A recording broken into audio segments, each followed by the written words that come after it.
what I'm aiming to do today is look at users and permissions in both NAV and Business Central. So I'm trying to cater to both audiences because you might have a different version of the system. I'm trying to make sure I've got the widest spread possible so that we are looking at both interfaces and multiple versions over the recent years of Dynamics NAV in particular.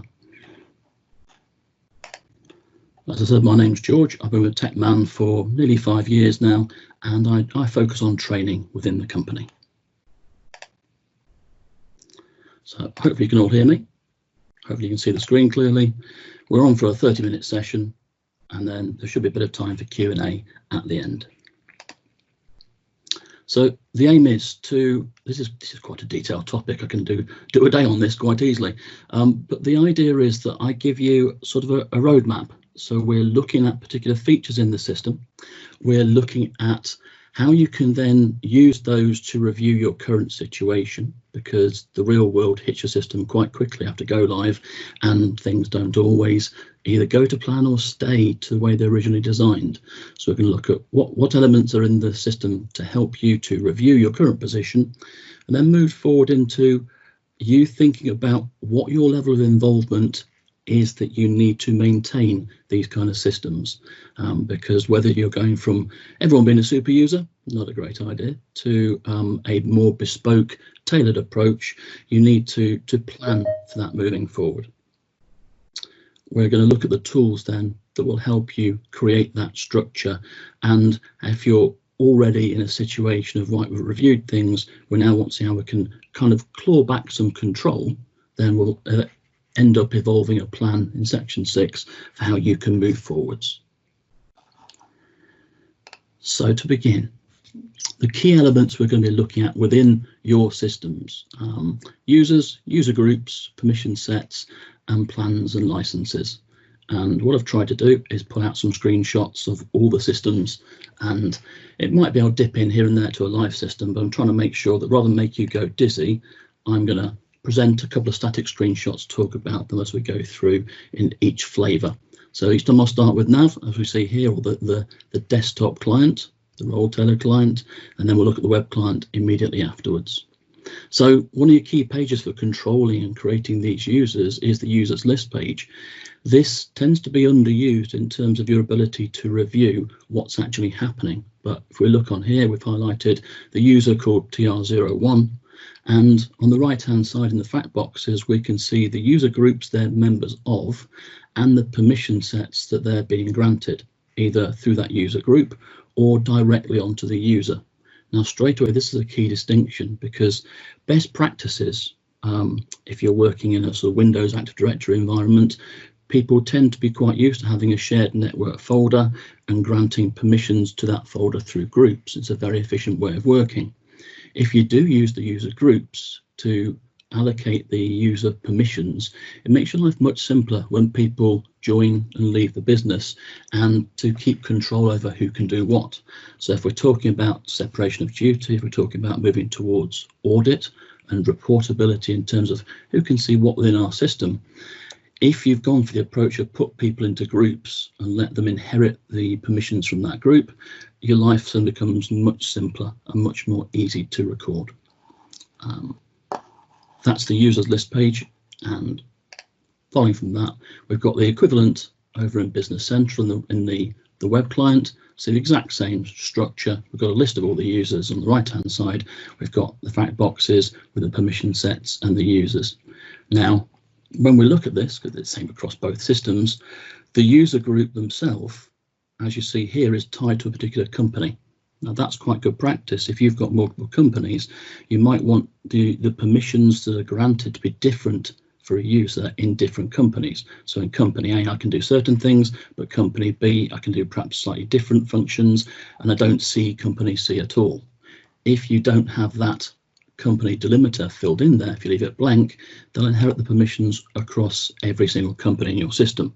Now that might be a holding company, it might be various test companies. It opens up the possibility for them to go in the wrong company, do some damage by mistake. So it's a good practice as we'll try and dip into all the way through sort of certain suggestions for things you might want to consider doing, locking down the user group and the permission set to a particular company. From the users list, you could go to an individual user card and see the same kind of structure. Here we've got this user, training 05. They're within 3 groups. Each group has been assigned to a particular company. And then underneath, we see the actual permission sets, the things that do the real work in terms of granting the permissions that they've inherited. Now, this is one of the challenges for you because you can't actually tell. There's not a label that says this was inherited from which particular group. If you're locking your groups down to a company, you can actually deduce which groups granted which permissions because they'll be tied to that same company. But there's not an easy tool to see at this level here how they've actually gained that permission set. You might also, just to muddy the waters, have a permission applied directly down here. Now, if you have that at the moment, and it's quite common because people find they just need to be granted a few more permissions here and there, you then add permissions on an ad hoc basis, granting permission sets here and there, and pretty soon you've got quite a hard to follow pattern.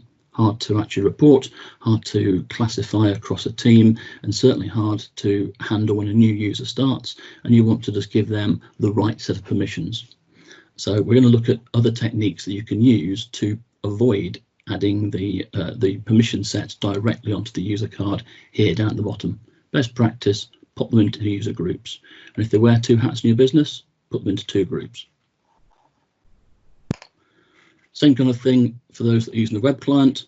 Here's a user card, same kind of pattern. We've scrolled past the top section for the general user setup, the license type, and we've got the user groups they're in and the permission sets that grants. Once we move past the list of users and the user card, we now need to talk about probably the most useful tool for you in terms of having a controlled approach. So out of the box, you should meet a number of user groups in every version of the system, be it NAV or Business Central. And these are the best way to give yourself control for the least time invested. So as we're moving through here, all I would need to do is assign a user to a particular user group, and it will suggest the appropriate profile, the appropriate role center here, so the default profile column for them to use, and it will grant the permission sets that they require. It's quite a useful point for me to review things from here because I can see the members of each group, and a group can be applied across more than one company. So you could use the same group across different companies. The permissions, the user groups and the permission sets, they exist at the database level, and all of those can be applied to left blank to apply across all companies or apply to specific companies. So the user groups list page is a very useful tool, and you'll see here I've got my out of the box user groups, and I've used a common pattern, and then I've created as an extra. I've done an underscore at the start of it, perhaps with a company prefix as well, so that then you know which ones you've created. So whether it's user groups or new permission sets, if you have a sort of a common naming structure, underscore, then company initials, and then either what it was based on, so a copy of the original one, sales here being my starting point. And then you've got a bit of a clear mapping within the system of, well, what is this and what's it based on? And should you then come to be upgraded, it's much easier to check what you've done in the system because you can see that you've worked on copies, not on the originals. In the older versions of NAV, it was possible to change your permission sets. Now you can't actually directly modify a system permission set. I would suggest perhaps working with groups, consider creating copies of the groups, and then you're in full control. But the concept is pretty simple. Add users, so user group members, or the tool I'll show you a bit later on, and they will inherit all those permission sets, and they'll have that default profile. Same thing in the web client, same kind of structure, just a different interface. You'll see across the top on the ribbon previously and the top level menu here, we've got various tools that we'll talk about in a few moments to help us review these. So then we come to the permission sets. Now, these are best viewed as a small parcel, like a little old-fashioned money wallet of permissions. The actual permission is granular. They will give specific access, specific rights across a certain object in the system. The permission sets group them together, usually in terms of an area of the system you'll be working in. So for example, I'm working in accounts receivable or accounts payable, as you see down towards the bottom, or maybe it's one of the special permission sets such as basic or super or security that aren't functional based in terms of the business activities, but are about supporting general use of the system. Each of these will group together a whole number of permissions indicated here on the right in the fact box. So for the basic permission set, we're looking at a whole load of permissions. You can scroll down the right hand side and get an overview of what it's granting. This tends to be reasonably hard to work with because there could be an awful lot of permissions granted by each permission set. And when we're talking best practice, these will overlap. So you might well find table 18, the customer table here, I'm granted permissions by this basic permission set, plus potentially 5 or 6 other permission sets.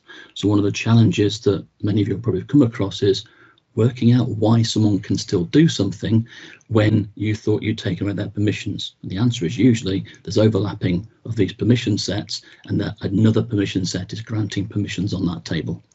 And I have a way forward for that as well. So if I just move on to the web client view, same kind of idea, list of permission sets. Again, note my underscore and then company name, GM being my initials, but in your case, the company name, just so you can differentiate what you've created from the system ones. It's worth mentioning here in this newer version, this is Business Central, the system or extension or user defined type. It's worth noting. So system permission sets now can't be edited at all. You would create a copy, and if you want to perhaps change the standard permissions it grants, maybe you're a little uncomfortable with it allowing too much access to delete of certain objects, for example, you simply create a copy of that and then you can work on the copy.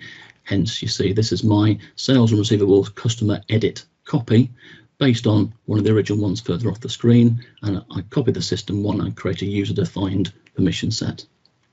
The extension ones you see in the middle are specific permission sets required to make extra functionality, now called extensions, work within the system.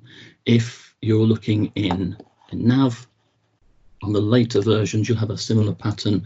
On the older versions, you're going to see less of a focus on this, and you can actually edit the default permission sets, but it's best practice to not do and still go with doing a copy.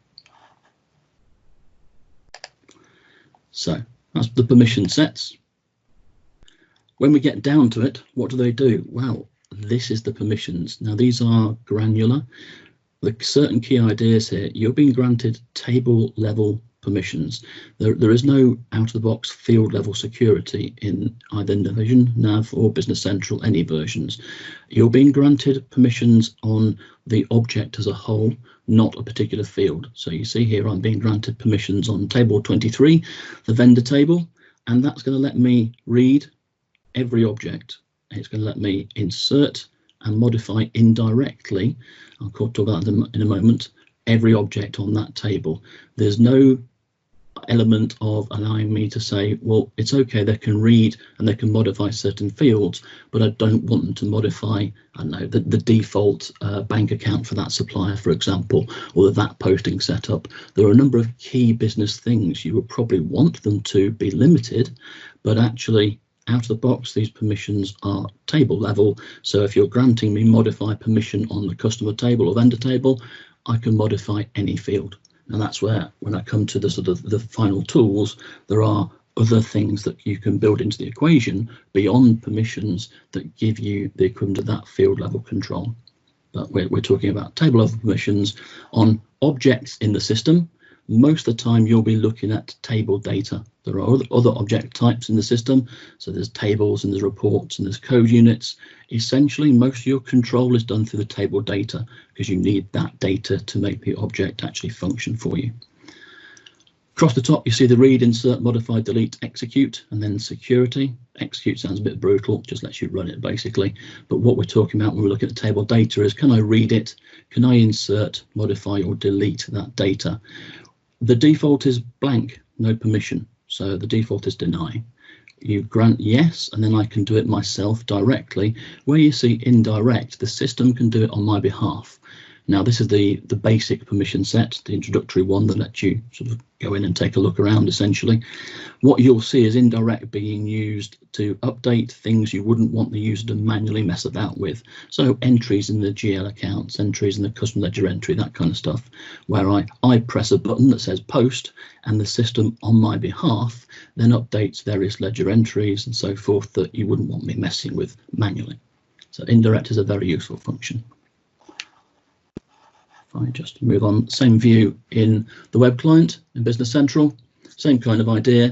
And on each of these permission sets, if it's one that you've made a copy of, you can simply drill into each of these and change it from yes to indirect or to blank to gain that fine level of control.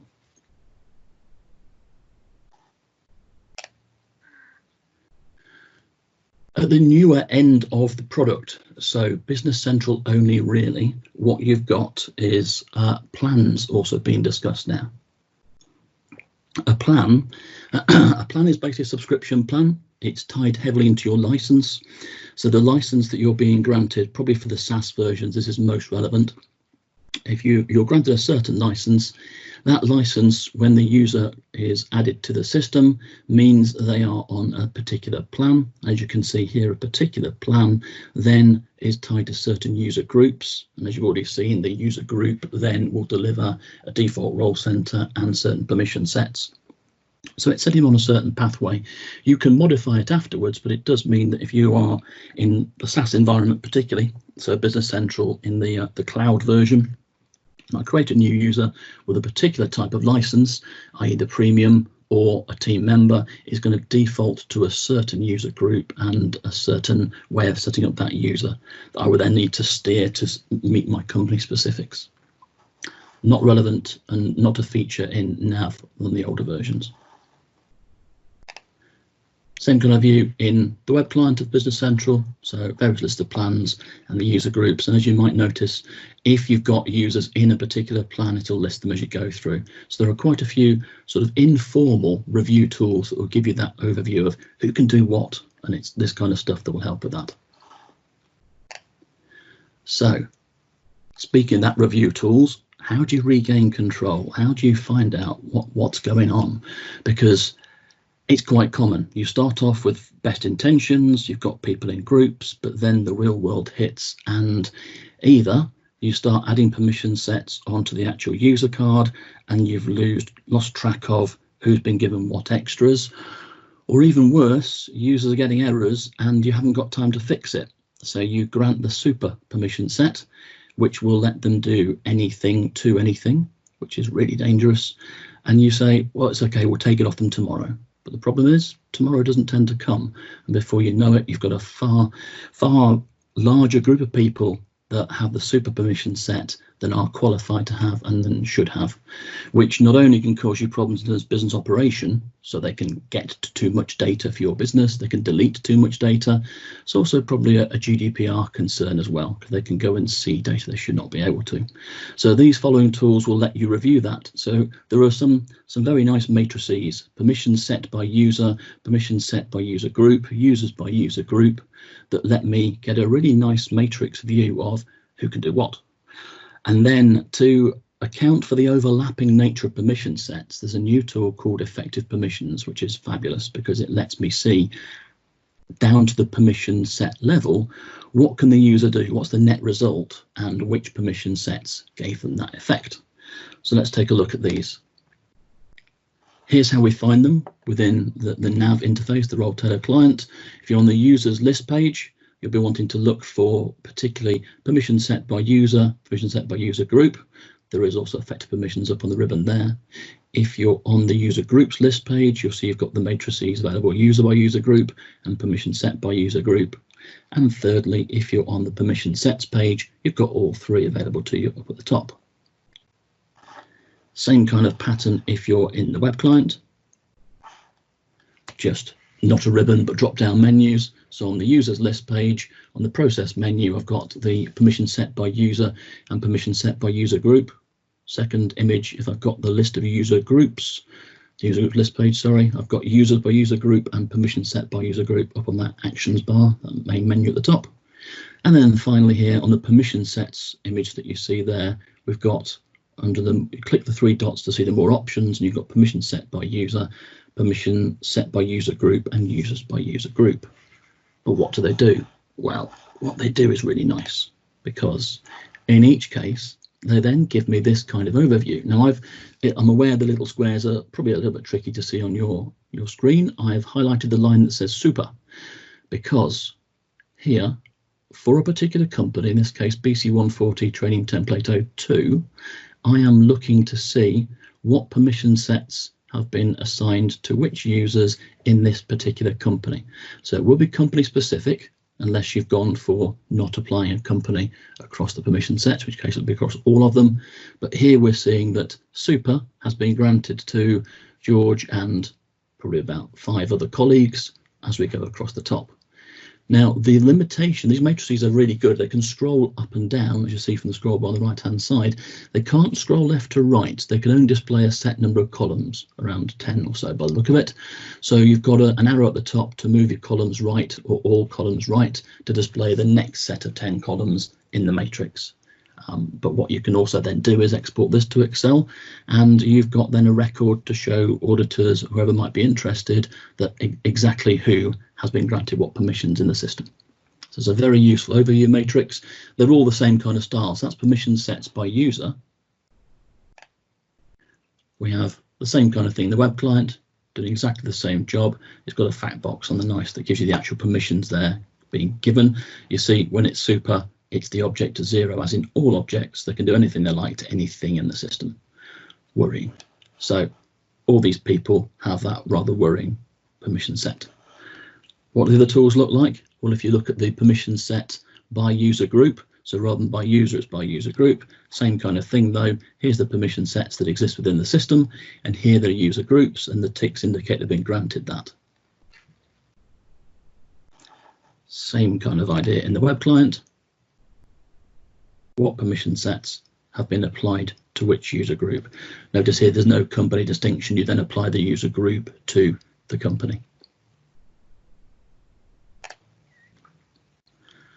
Finally, for this little part, you've got users by user group. So we can see, we've already seen a screenshot of what the user group has and their permission sets, and now we're seeing which users are in those actual user groups. The nice part of all these matrices is you can simply put a tick to add somebody into a particular group in this company, and you can remove the tick to take them out. So it's the fastest possible way to update the permissions within the system and still stay in control, and it's a review tool as well. So it's a win-win, and really is probably the recommended way to start tracking things. Use these 3 matrices and you should have a much clearer view and an easier control tool to add and take away people from groups, thereby taking away their permissions or adding their permissions. This is that same thing in the web client. So Business Central web client, we've got the users and which groups they're in within this company though. Okay. The new tool. Now this is fantastic because this solves a problem that's been around for a while. If you look at this screenshot, I'm looking at one particular user, TR01, in one particular company, training test. I've highlighted the line that's the table number 4, the currency table. And I have this user has read permission, yes, and then indirectly insert and modify. They've not got delete or execute. And there's a tick to flag up that it's coming potentially from a user defined permission set rather than one of the standard ones. When I select that one line, the second part of the screen tells me which permission sets actually granted that, because what I'm seeing is the net result of all these overlapping permission sets. So basic, SNR customer, SNR journal post, all that list underneath have all granted permissions on table 4, the currency table. They've granted different levels of permission. So the net result that we see is in the top part, and what caused that net result is underneath. So it takes away the guessing game, because then if you are concerned about them having indirect permission, then you would know which permission sets to either go and remove or potentially create a copy of and then modify the copy and apply that in place. So effective permissions is a very, very useful tool. This is Business Central, not NAV.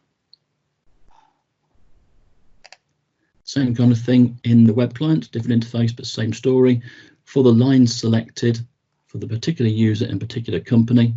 You can change the company and then it will refresh. It takes say 30 seconds or so to refresh itself.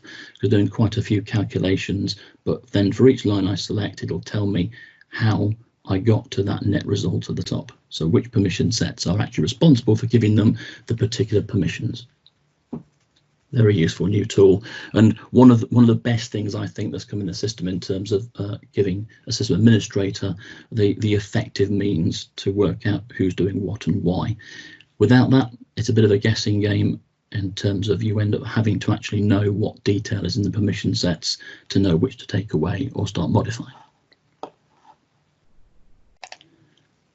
So now we've done a look at the various tools in the system for assigning the permissions, and we've looked at how we review them. This is the sliding scale of involvement, as I'll call it in my longer training sessions. At the start, we've got everyone being a super, and at the other end, we've got a completely bespoke permission set scenario.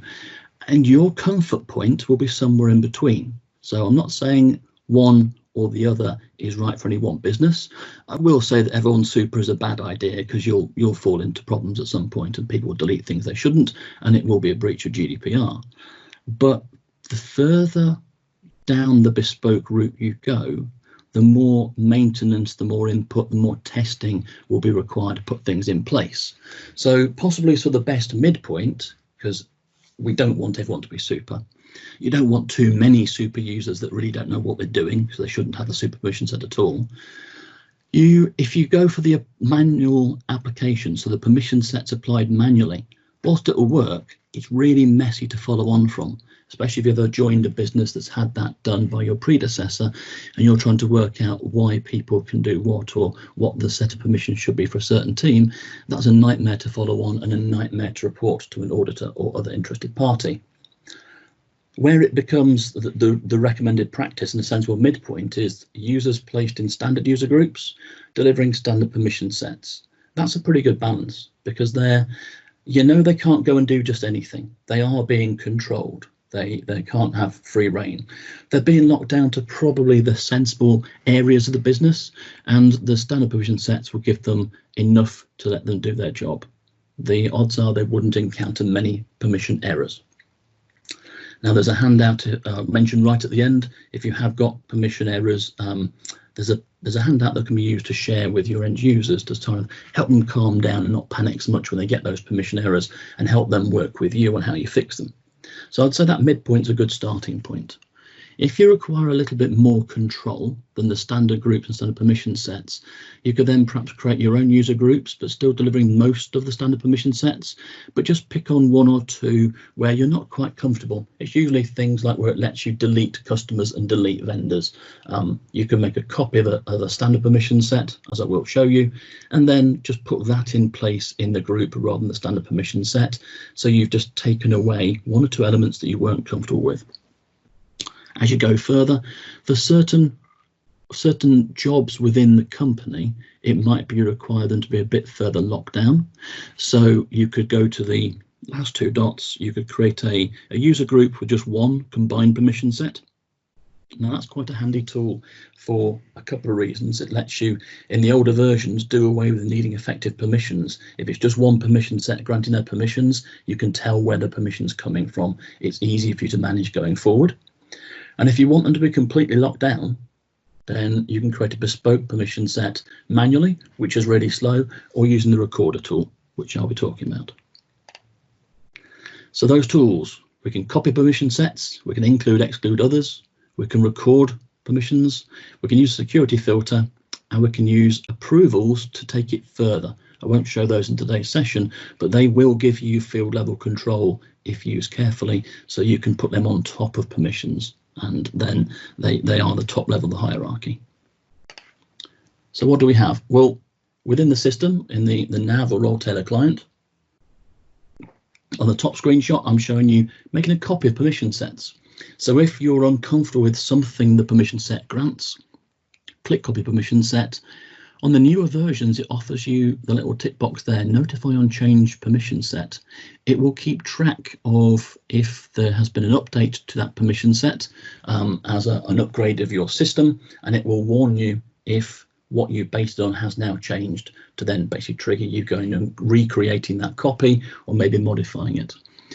Vital if you're on a Business Central SaaS online environment. Less vital if you're in an on-prem, because it tends to be updated less frequently, but still a useful feature to have in place. The second screenshot on the right showing you the include exclude. So if you create a new empty permission set, rather than going from scratch and doing the object type, object ID yourself, you can trigger the include exclude, tell it what permission set you want to include, as I'm choosing that list on the right hand side, and then do it 3 or 4 times to in effect suck in multiple permission sets to create your one composite permission set, one single version of truth. Basically, you then apply it to one group and it's much simpler to manage. Or you can go to recorder. So again, create yourself a new blank permission set, labeled up sensibly, and then click the lovely old-fashioned VCR style buttons, start and stop. Begin your recording, record with your permissions, drag the user in, get them to do what they need to do in the system as you logged in. Part of the challenge then is getting them to script what they do so they actually remember all the functions they need to do. And it's like a macro, and each click is in effect recorded, and the permissions required to let them achieve their aim are then recorded and available in permission set. We then have final part. You have a permission set, kind of a security filter. If you've done a nice combined permission set, the security filter is useful if you say you have 2 purchasers and you want to let it so they only see the accounts they actually work with, or 2 salespeople, as you see here, and they only see each other's accounts, only see their own accounts, not each other's. This is a tool we can do, because what it does is it subdivides the records on the table by the particular field that I've put the filter in for. So here I'm filtering to just the records that have their salesperson code set to PS. So if I grant this permission set to one user and set a different filter on the other copy of it, then I can subdivide my customer table that way. Can be quite a useful feature to control people's view of the system. Then simply the same things in Business Central's web client. So the copy, the include exclude, the recorder, and the idea of the security filter. So what would you do to wrap up? Well, plan it, pick a team, pick an area of the business, go for a controlled approach. I'll assume here you're aiming to regain control because it's gone a bit awry over the last couple of years, perhaps. You know, there's been lots of ad hoc additions to people's permissions. Pick one team, decide what they should do. Secondly, prepare by deciding how much bespoking you really want and how much you're prepared to work at testing these, because the more bespoke you go, the more errors there will be for you to fix before it's a workable permission set. Test it with one volunteer guinea pig. Make sure they know that they're the test pilot, please. We don't want extra support calls because you didn't tell them that you were testing it out on them. Roll it out to the team once it's all smooth. Maybe even combine that with a new improved profile, so give them a better role center at the same time. That definitely helps you end user acceptance, and then move on to the next team. So pick it off, go with the teams that have the biggest need to be either supported or locked down, and combine it perhaps with that extra profile. So you're giving them something rather than just appearing that you're locking them down further. Thank you for your time and attendance. I will take questions happily sort of via email and quick points now, but as an overall, thank you very much for your time today, and I hope it's been useful.